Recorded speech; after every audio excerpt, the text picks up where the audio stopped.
نحمده ونصلي على رسوله الكريم أما بعد باب التجارة في البحر یہ باب ہے سمندر میں تجارت کرنے کے بارے میں.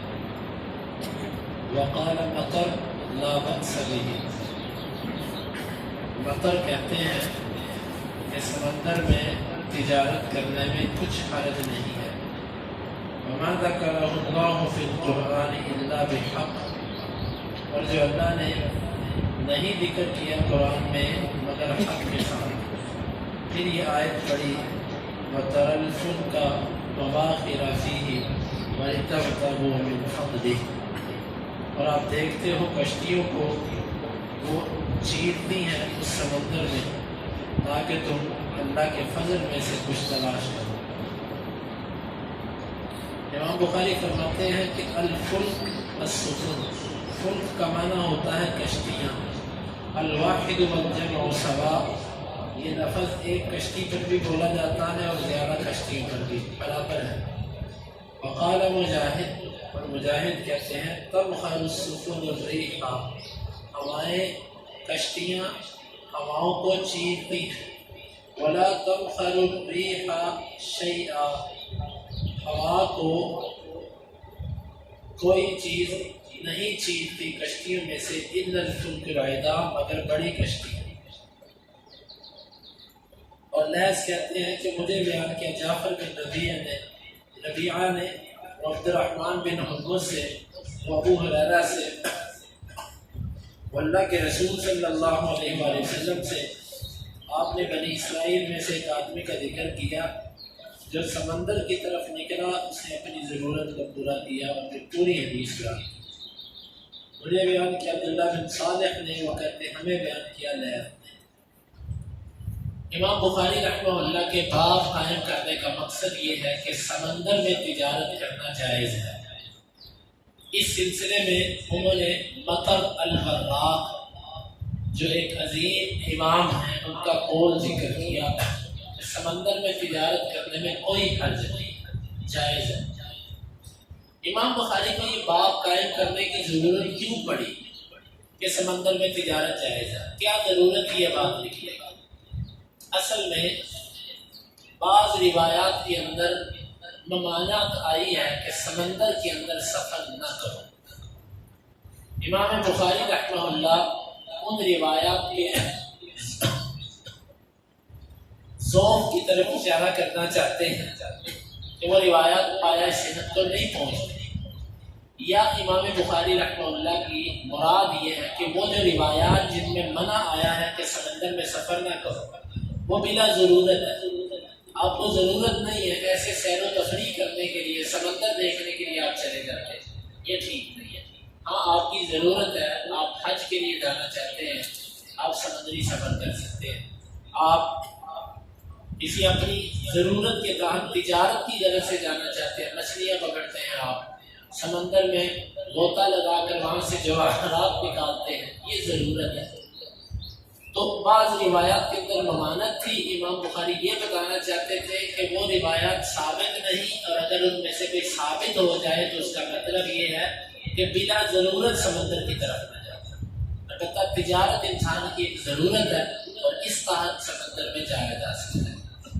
پھر آگے قرآن مجید کی آیت ذکر کی کہ اللہ تعالیٰ نے بطور امتحان، بطور احسان ذکر فرمایا کہ کشتیاں سمندروں کے اندر ہواؤں کو چیرتے ہوئے گزرتی ہے، اس لیے کہ تم اللہ کا فضل میں سے کچھ تلاش کرو. فضل سے مراد ہے یہاں پر تجارت، روزی رزق، کہ تم اس میں سے کچھ نہ کچھ نکال کے لاؤ جو تمہارے لیے ذریعہ معاش کر سکے. تو اگر تجارت جائز نہ ہوتی تو اللہ تعالیٰ قرآن مجید میں اس کو ذکر ہی نہ فرماتا. یہ ہے امام بخاری رحمہ اللہ کا یہاں پر استدلال. امام بخاری کی عادت ہے کہ وہ لغوی تشریح بھی کرتے ہیں. وہ کہتے ہیں کہ سفن یہ الفلک کا معنی ہے. الفلک کا لفظ ایک کشتی پر بھی بولا جاتا ہے اور زیادہ کشتیوں پر بھی بولا جاتا ہے. واحد کے لیے بھی یہ لفظ استعمال ہوتا ہے اور جمع کے لیے بھی یہی لفظ استعمال ہوتا ہے. پھر آگے مجاہد کا قول ذکر کیا کہ وہ کہتے ہیں کشتیاں ہواؤں کو چیرتی ہیں، ہواؤں کو چیرتی ہیں، اور یہ جو ہوا کو چیرنے کی آواز ہوتی ہے یہ بڑی کشتی سے پیدا ہوتی ہے۔ جو چھوٹی کشتی ہوتی ہے یہ جب سمندر میں یا دریا میں چلتی ہے تو اس سے کوئی آواز پیدا نہیں ہوتی۔ جو بڑی بڑی کشتیاں ہوتی ہیں، جہاز ہوتے ہیں، یہ جب سمندر میں چلتے ہیں، ہواؤں کو چیرتے ہیں تو اس وقت ایک آواز سی پیدا ہوتی ہے۔ اس لیے بڑی کشتی مراد ہے، چھوٹی کشتیاں مراد نہیں۔ پھر آگے روایت ذکر کی ہے کہ بنی اسرائیل کا ایک آدمی نکلا، اس نے اپنے کام کو پورا کیا اور واپس آ گیا۔ یہ روایت آگے امام بخاری خود ہی تفصیل لے کر آئے ہیں۔ یہاں پر ان کا استدلال یہ ہے کہ پہلی شریعتوں کے اندر بھی لوگ سمندر میں جا کر کام کاج کیا کرتے تھے، اور جو چیز پہلی شریعت میں جائز ہو، ہماری شریعت نے اس پر انکار نہ کیا ہو، وہ کام جائز ہوتا ہے۔ پہلی شریعت کا ہر وہ کام کہ جس کو ہماری شریعت نے ذکر کیا اور اس پر رد نہیں کیا وہ جائز ہے۔ نبی صلی اللہ علیہ وسلم نے ایک آدمی کا ذکر کیا کہ وہ بنی اسرائیل کا آدمی تھا، سمندر میں گیا، اپنا کام کاج کر کے واپس آ گیا، آپ نے اس پر کوئی رد نہیں کیا۔ معلوم ہوتا ہے کہ سمندر کا سفر کرنا پہلی شریعتوں میں بھی جائز تھا ضرورت کے تحت، اور اس شریعت کے اندر بھی سمندر کا سفر کرنا ضرورت کے تحت جائز ہے۔ یہ ہے امام بخاری رحمہ اللہ کے باب قائم کرنے کا مقصد۔ باب اذا رأوا تجارة او لهوا انفضوا الیہا، یہ باب پہلے بھی گزرا ہے، 4 سے 5 حدیث پہلے یہ گزر چکا ہے۔ چونکہ ہمیں وقفے کے بعد درس شروع کر رہے ہیں تو تھوڑی سی اس کی وضاحت ہو جائے۔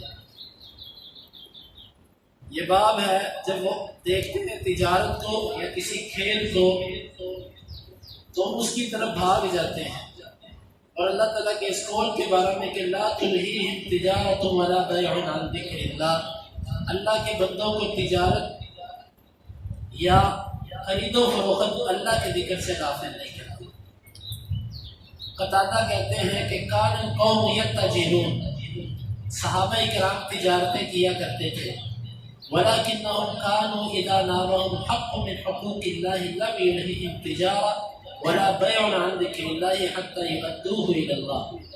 تجارت کے دوران جب کوئی اللہ کا حق سامنے آتا، نماز کا وقت ہو جاتا یا کوئی اللہ کا حکم سامنے آ جاتا، وہ تجارت اور کاروبار کو وہیں پہ چھوڑ کے پہلے اللہ کا حق ادا کرتے اور پھر اپنے کام کی طرف واپس آتے۔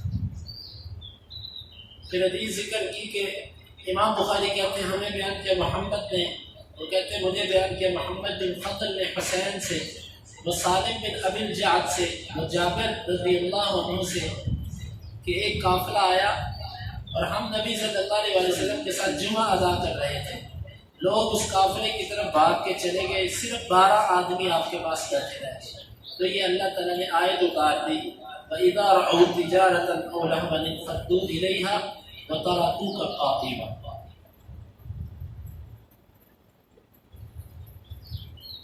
اس باب کا پس منظر تو حدیث کے اندر بیان ہو گیا کہ قحط کا زمانہ تھا، تو قافلہ آیا، انہوں نے آ کر مدینے کے اندر ایک طبل سا بجایا، جس طرح ڈھول بجایا جاتا ہے، یہ آواز ہوتی تھی کہ کوئی تجارتی قافلہ غلہ لے کر آیا ہے، جس نے خریدنا وہ خریدنا۔ تو صحابہ کرام نے یہ سمجھا کہ یہود جس طرح کرتے تھے کہ زیادہ سے زیادہ غلہ خرید لیا کرتے تھے کہ مسلمانوں کے لیے کچھ نہ بچے، مسلمان بھوکے رہتے پھر ہمارے محتاج۔ تو صحابہ کرام نے جلدی سے جا کر غلہ لینے کی کوشش کی کہ کچھ نہ کچھ غلہ لے لے۔ آپ خطبہ دے رہے تھے کھڑے ہو کر، اسی حالت میں آپ کو چھوڑ کے چلے، صرف 12 صحابہ کرام باقی رہے جن میں ابو بکر و عمر بھی تھے۔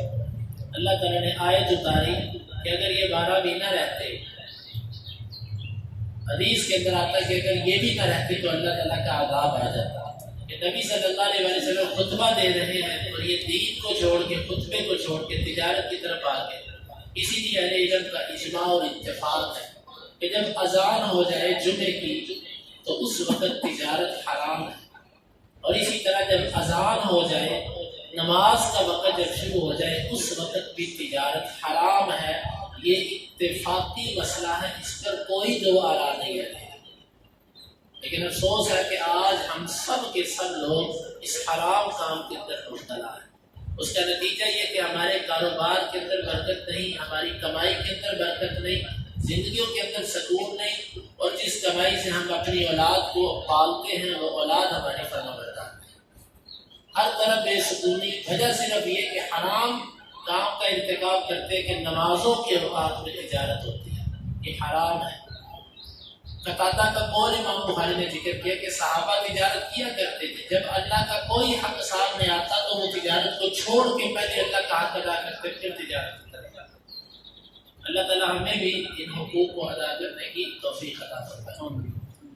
بعض لوگوں نے یہاں پر یہ بات کہی ہے کہ پہلے جمعے کی نماز پہلے ہوتی تھی، خطبہ بعد میں ہوتا تھا، جس طرح عید کی نماز پہلے ہوتی ہے، خطبہ بعد میں ہوتا ہے۔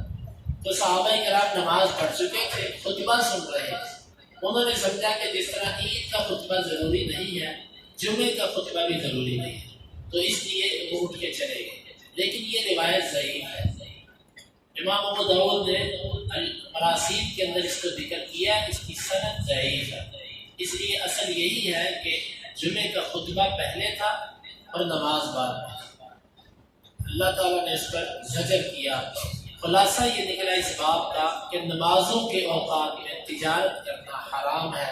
اللہ تعالیٰ سے دعا ہے کہ اللہ تعالیٰ ہمیں کتاب و سنت کے مطابق عمل کرنے کی توفیق عطا فرمائے۔ اللہم انفعنا بما علمتنا وعلمنا ما ينفعنا وزدنا علما وآخر دعوانا ان الحمد للہ رب العالمین۔ حدیث نمبر 2063 اور 64۔